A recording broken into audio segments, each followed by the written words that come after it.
तो बड़ी खबर आप देख सकते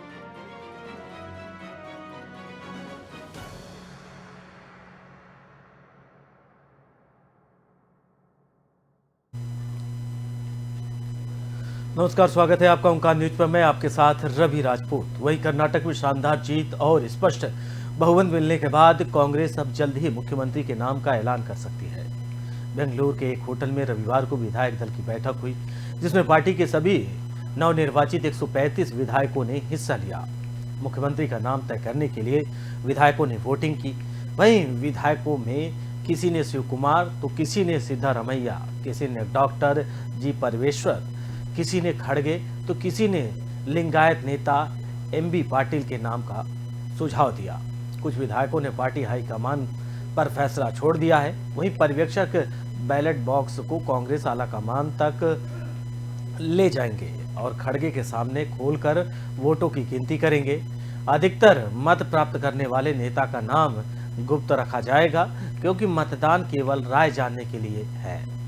सिद्धारमैया और डीके शिव कुमार को आज शाम तक दिल्ली बुलाया गया है। वहीं चर्चा के बाद मंगलवार या बुधवार तक फैसला लिया जा सकता है। सूत्रों के मुताबिक गुरुवार को नए मुख्यमंत्री और 30 कैबिनेट सदस्य शपथ ले सकते हैं।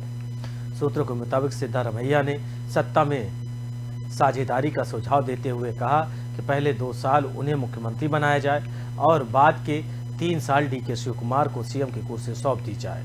सिद्धारमैया ने कहा, चूंकि वह अमृत राज है, इसलिए वह काम से कम 2024 के संसदीय चुनाव तक पहले चरण में सरकार चलाना चाहते हैं। हालांकि शिव कुमार ने सिद्धारमैया के इस फार्मूले को राजस्थान और छत्तीसगढ़ का हवाला देते हुए खारिज कर दिया।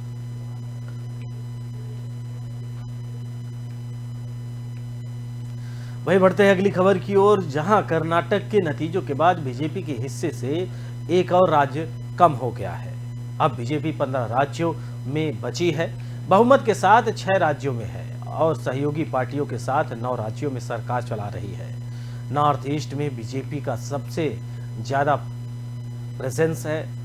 वहीं दक्षिण भारत के किसी भी राज्य में सरकार नहीं बची है। हमने कई 2018 से मई 2023 तक यानी पिछले 5 साल के सभी विधानसभा चुनाव का एनालिसिस किया गया है, तो कई इंटरेस्टिंग बातें सामने आई हैं। आपको बताते चले कि पिछले 5 साल में देश भर में 31 विधानसभा चुनाव हुए। इनमें बीजेपी को सिर्फ 6 चुनाव में पूर्ण बहुमत मिला। फिर भी बीजेपी ने 16 राज्यों में सरकार बना ली है। आपको बताते चले कि बीजेपी के लिए अब लगातार मुश्किलें सामने आ रही हैं। वहीं दक्षिण भारत से अब बीजेपी पूरी तरीके से साफ हो गई है। कर्नाटक के एक विधानसभा था जहां बीजेपी की सरकार थी। माना यह जा रहा था कि कर्नाटक विधानसभा चुनाव भारतीय जनता पार्टी जीतने के लिए पूरी कोशिश लगाती थी। प्रधानमंत्री नरेंद्र मोदी, गृह मंत्री अमित शाह, रक्षा मंत्री राजनाथ सिंह, बीजेपी प्रेसिडेंट जेपी नड्डा, सीएम योगी आदित्यनाथ, तमाम बड़े जो नेता हैं वो कर्नाटक चुनाव में प्रचार के लिए पहुंचे थे। वहीं आपको बता 16 राज्यों में कुल मिला के सरकार थी, लेकिन अब सिर्फ बीजेपी शासित की अगर बात करें तो सिर्फ और सिर्फ 6 में बहुमत के साथ बीजेपी की सरकार है। वहीं 5 साल के 31 विधानसभा चुनाव का एनालिसिस बीजेपी कर रही है। बीजेपी हाईकमान लगातार इसको लेकर बैठकें कर रहा है और बैठक में इन सारी चीज़ों को लेकर चिंतित है कि आखिर आने वाले कल में 2024 का लोकसभा चुनाव है, उसके पहले पूरी तरीके से बीजेपी को मजबूत किया जाए। वहीं आगामी छत्तीसगढ़, मध्य प्रदेश और राजस्थान में विधानसभा चुनाव है। बीजेपी की अभी ये स्ट्रेटजी है कि इन 3 राज्यों को फतह किया जाए। फिलहाल बीजेपी लगातार जीत के लिए आगे बढ़ रही है। वहीं इसके पहले बीजेपी के हाथ से हिमाचल प्रदेश भी चला गया। अब उसके बाद बीजेपी लगातार अब मंथन कर रही है। बीजेपी के राष्ट्रीय अध्यक्ष जेपी नड्डा की मौजूदगी में ये बैठक हो रहा है। वहीं आपको बता दें कि पहले बीजेपी का सहयोगी दलों के साथ 16 राज्यों में सरकार थी, लेकिन अब महज सिर्फ और सिर्फ अगर अकेले देखा जाए तो 6 राज्यों में ही बची है। वहीं अब बीजेपी के लिए मुश्किल है, जिसको लेकर लगातार बैठकों का दौर शुरू है। वहीं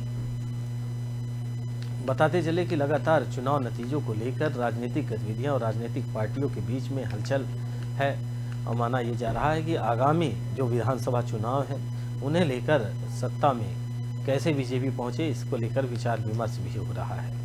कर्नाटक नतीजों के बाद बीजेपी के हिस्से से एक और राज्य कम हो गया है, जब बीजेपी 15 राज्यों में बची है। बहुमत के साथ 6 राज्यों में, सहयोगी पार्टियों के साथ 9 राज्यों में सरकार चला रही है। नॉर्थ ईस्ट में बीजेपी का सबसे ज़्यादा प्रेजेंस है, वहीं दक्षिण भारत के किसी भी राज्य में सरकार नहीं बची है। हमने मई 2018 से 2023 तक यानी पिछले 5 साल के सभी विधानसभा चुनाव को एनालिसिस किया है, तो इसके बाद ये पता चला कि बीजेपी की अकेले के दम पर 6 राज्यों में सरकार है। सरकार सहयोगियों की दर साथ मिलकर 9 राज्यों में सरकार है और पूरी तरीके से अब बीजेपी जहां 16 राज्यों में थी अब सिमटकर 15 राज्यों में बची है। ये एक बीजेपी के लिए बड़ी क्षति, जहां एक तरफ ये लग रहा था कि बीजेपी विधानसभा दर विधानसभा चुनाव जीत रही है और लगातार सत्ता पर काबिज हो रही है, लेकिन कर्नाटक का चुनाव बीजेपी को कई मायनों में सबक सिखा दिया। बीजेपी अब आने वाले कल में छत्तीसगढ़, मध्य प्रदेश, राजस्थान इन तीनों राज्यों के लिए पूरी तरीके से तैयारी कर रही है। बीजेपी की कोर कमेटी की बैठक और बीजेपी लगातार इसको लेकर एनालिसिस कर रही है कि कैसे आगामी चुनाव को लेकर रणनीति बनाई जाए और किसी भी तरीके से कोई हलचल ना हो, तीनों राज्यों में सरकार बनाए। वहीं आपको बता दें कि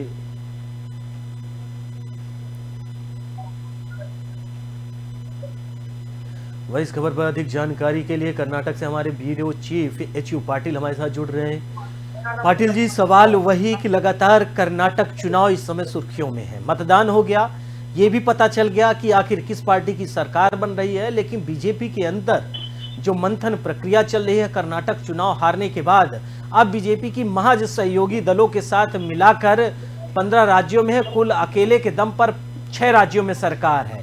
अब आने वाले कल में मध्य प्रदेश, छत्तीसगढ़, राजस्थान में चुनाव है, कैसे देख रहे हैं आप? और बीजेपी की जो रणनीति है और जेपी नड्डा के साथ लगातार बैठकें भी चल रही हैं। जी पाटिल जी।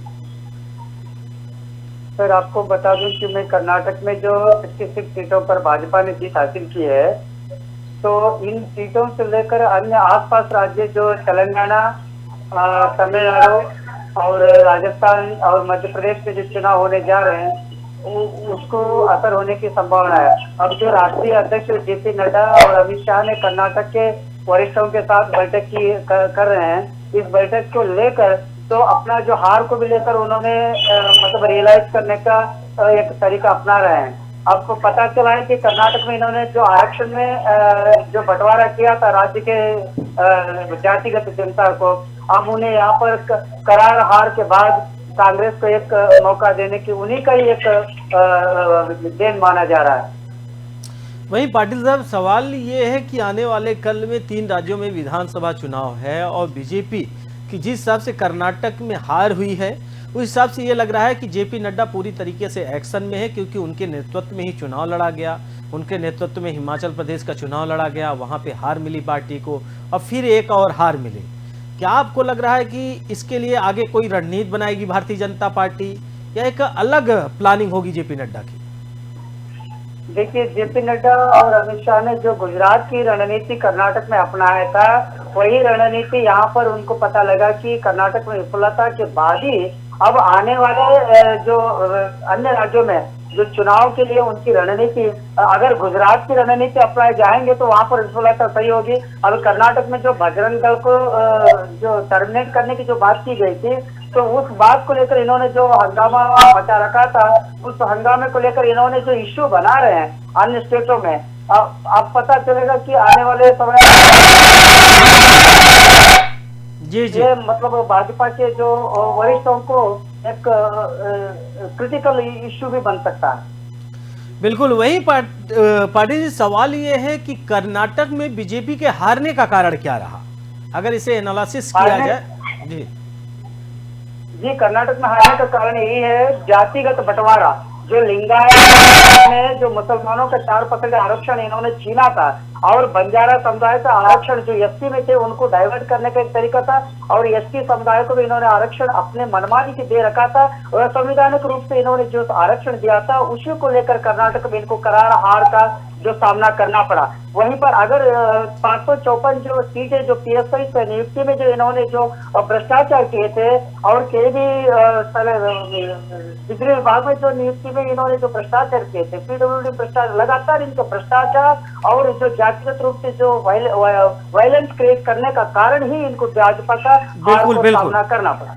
बिल्कुल, लेकिन पाटिल साहब सवाल ये है कि बीजेपी और कांग्रेस, बीजेपी वर्सेस कांग्रेस कर्नाटक में था, ये आपने भी देखा, हम सब ने देखा, लेकिन समय के साथ कांग्रेस का सत्ता पर आना, क्योंकि इसके पहले भी जब कुल मिला के एग्जिट पोल्स आए थे तो उसमें भी ये अनुमान जताया गया था कि कांग्रेस सरकार बना रही है। तो बीजेपी, क्योंकि लिंगायत जो समुदाय है उनके नेता थे, फिर लास्ट में वो कांग्रेस में चले गए, काफी उथल पुथल भी कर्नाटक में देखने के लिए मिला। तो क्या सिर्फ और सिर्फ भ्रष्टाचार लिंगायत जो समुदाय थे इनके जाने से, या फिर जो रिजर्वेशन था एससी के लिए, एसटी के लिए और लोअर क्लास के लिए, ये मुद्दा था, या फिर और भी कोई मुद्दे ऐसे थे कि जो बीजेपी के लिए सबब बने?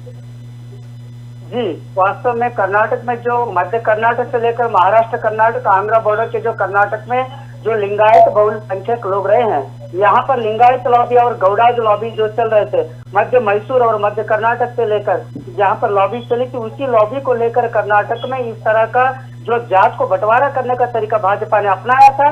यही जो जात को बंटवारा करने के तरीके से लेकर आरक्षण में भी इन्होंने भेदभाव किया। संवैधानिक रूप से जो आरक्षण था उस आरक्षण से उन्होंने कई समुदाय को वंचित करने के कारण अब उनको करार हार का सामना करना पड़ा।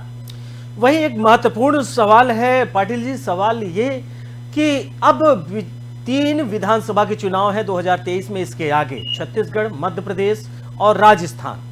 अब इन तीनों के लिए बीजेपी क्या स्ट्रेटेजी बना सकती है, क्या तैयारी होगी बीजेपी की, और किन चीजों के क्या जाति विशेष या धर्म विशेष जो एक राजनीति के पहलू हैं, ये सब उनके अंतर्गत अब चुनाव लड़ा जाएगा या विकास मुद्दा होगा?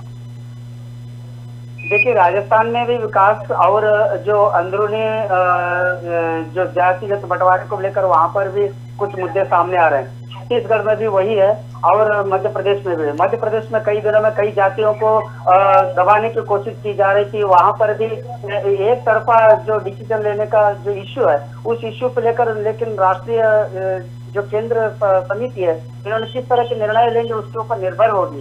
तो नड्डा और अमित शाह की जो रणनीति है इन मतलब नॉर्थ इंडिया में जितना कामयाब रहेगा उतना साउथ इंडिया में नहीं रहा, लेकिन अब की जो चुनाव है और उतना उम्मीद हम नहीं कर सकते कि कर्नाटक का असर वहां पर हो, लेकिन कर्नाटक का असर 2024 के चुनाव में होगा। बिल्कुल बिल्कुल। वही पाटिल जी, लास्ट प्रश्न आपसे कि कर्नाटक चुनाव में रिजल्ट आ गया, कांग्रेस की जीत हुई और उसमें 2 मुख्य किरदार सामने आए, एक सिद्धारमैया, एक डीके शिव कुमार। लगातार उनको लेकर दिल्ली में मंथन चल रहा है। जो कांग्रेस के राष्ट्रीय अध्यक्ष हैं मल्लिकार्जुन खड़गे के नेतृत्व में यह बैठक हो रही है। क्या आपको लगता है कि कांग्रेस हाईकमान कर्नाटक की कुर्सी और कर्नाटक की गद्दी किसे सौंपेगा? देखिए, अगर वरिष्ठ सीनियरिटी को लेकर जो सिद्धरामैया की बात करेंगे तो राहुल गांधी सिद्धरामैया के पक्ष में निर्णय ले रहे हैं। वहीं पर मल्लिकार्जुन खड़गे कर्नाटक के हर जड़ को जानते हैं, जमीनी स्तर से कर्नाटक की राजनीति के बारे में जानने वाले। तो मल्लिकार्जुन खड़गे का निर्णय है कि डीके शिव कुमार को ही सीएम गद्दी पर बैठाएंगे, तो वो आने वाले 2024 के चुनाव में, यानी कि डीके शिव कुमार का दबदबा बेंगलुरु से लेकर साउथ कर्नाटक और मध्य कर्नाटक और मैसूर कर्नाटक में गौड़ाज कम्युनिटी में उनकी एक जबरदस्त पकड़ रहने की वजह से मल्लिकार्जुन खड़गे का जो रुख है डीके शिव कुमार की ओर रहा है। कुछ वरिष्ठ नेताओं का निर्णय है कि सिद्धरामैया जो पिछली 2013 के सरकार में उन्होंने 5 साल का कार्यकाल अपने एक तरीके से चलाया था, कर्नाटक में किसी तरह का वायलेंस हो या विकास में किसी तरह का अफवाह नहीं फैला। उन्होंने जो 168 जो उन्होंने जो वादे किया था, 168 में उन्होंने 158 वादे पूरा किया था, उस तरह कर्नाटक को विकास के एक रेशो पर ले गया था। तो उसी तर्ज पर अभी जो वरिष्ठ नेताओं का कहना है कि सिद्धरामैया को चांस देने का समर्थन कर रहे हैं। लेकिन अब दिल्ली में चल रहे मंथन में राष्ट्रीय पूर्व अध्यक्ष सोनिया गांधी और पूर्व अध्यक्ष राहुल गांधी मल्लिकार्जुन खड़गे के साथ मिलकर जो निर्णय लेंगे वही निर्णय अंतिम होगा। अब कई राजनीतिक गलियारों में कयास लगाया जा रहा है कि डीके शिवकुमार को सीएम बनाए तो कर्नाटक में बहुसंख्यक लिंगायतों का समर्थन मिलेगा और गौड़ाज कमेटी को भी समर्थन मिलेगा। आने वाले 2024 के चुनाव में केंद्र में कांग्रेस को आसानी से यहाँ पर 25 से 25 सीट देने का उम्मीद जताई जा रही है। फिलहाल पाटिल जी, आप हमारे साथ जुड़े और अधिक जानकारी साझा किए, फिलहाल आपका बहुत बहुत शुक्रिया। वहीं सवाल यही है कि लगातार कर्नाटक चुनाव के बाद राजनीतिक गलियारों में हलचल है। वहीं कांग्रेस सीएम पद को लेकर लगातार मंथन कर रही है। फिलहाल अभी ये क्लियर नहीं है कि डीके शिवकुमार या फिर सिद्धरामैया कर्नाटक के सीएम बनेंगे।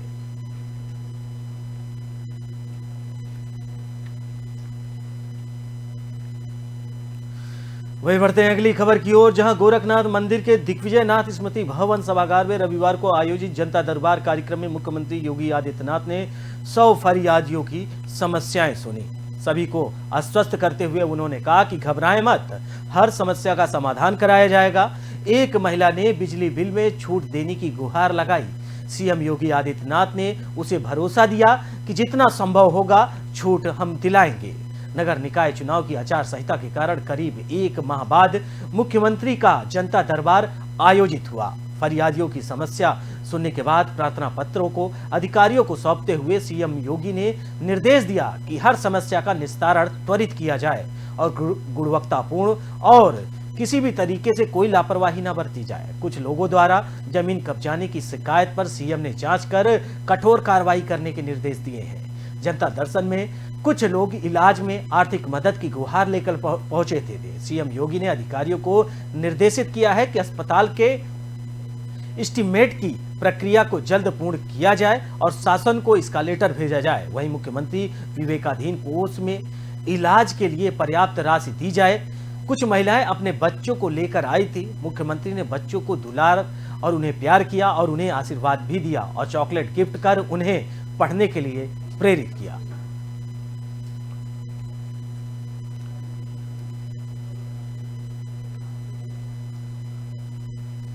वहीं बढ़ते हैं अगली खबर की ओर, जहां बॉलीवुड की फेमस एक्ट्रेस परिणीति चोपड़ा और आम आदमी पार्टी के नेता राघव चड्ढा की शनिवार 13 मई को सगाई हो गई है। सोशल मीडिया पर परिणीति चोपड़ा और राघव चड्ढा की सगाई के कई सारे फोटोज और वीडियो सामने आए हैं। इस बीच इस कपल की सगाई का एक इनसाइड वीडियो सामने आया है, जिसमें परिणीति संग आप नेता राघव चड्ढा थिरकत करते नजर आ रहे हैं। आपको बता दें कि लंबे समय से परिणीति चोपड़ा और पूरी तरीके से राघव चड्ढा की सगाई डेटिंग की खबरें सामने आ रही थी। बार बार एक साथ स्पॉट होने से सबको ये यकीन हो गया था कि इन दोनों के बीच कुछ ना कुछ तो जरूर चल रहा है। ऐसे में शनिवार की सगाई कर परिणीति चोपड़ा और राघव चड्ढा ने अपने रिश्ते को ऑफिशियल कर दिया है। इस बीच रिंग सेरेमनी के दौरान परिणीति चोपड़ा और राघव चड्ढा का एक इनसाइड वीडियो सामने आया। इस वीडियो में आप देख सकते हैं कि राघव और परी की सगाई शानदार इंतजाम किया गया है। वीडियो में आगे पढ़ने पर आप देखेंगे कि परिणीति चोपड़ा और राघव चड्ढा एक साथ डांस करते हुए नजर भी आ रहे हैं। इस कपल की सगाई का यह शानदार वीडियो फिलहाल इंटरनेट पर जमकर वायरल हो रहा है। फैंस इस वीडियो को काफी लाइक कर रहे हैं।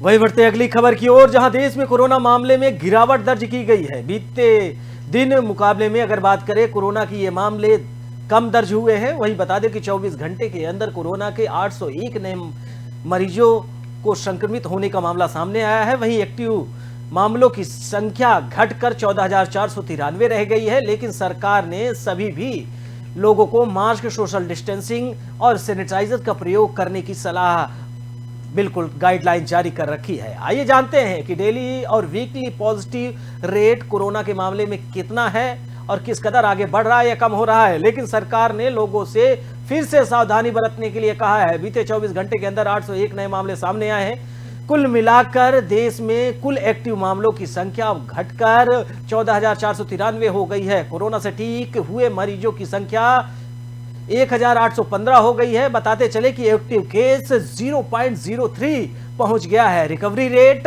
98.78, वहीं डेली संक्रमण दर 1.44 है। वीकली संक्रमण दर 1.11 पहुंच गई है। अब तक कुल मिलाकर देश में कोरोना के संक्रमण फिलहाल बढ़ रहे थे, लेकिन आगामी 4 से 5 दिनों के अंदर संक्रमण दर में कमी आई है। बीते 24 घंटे में के अंदर 55,636 लोग टेस्ट करा चुके हैं। स्वास्थ्य मंत्रालय की तरफ से जारी आंकड़ों के अनुसार कोरोना के बढ़ते संक्रमण को देखते हुए 92.86 करोड़ लोगों को सैंपल टेस्टिंग के लिए भेजा गया है।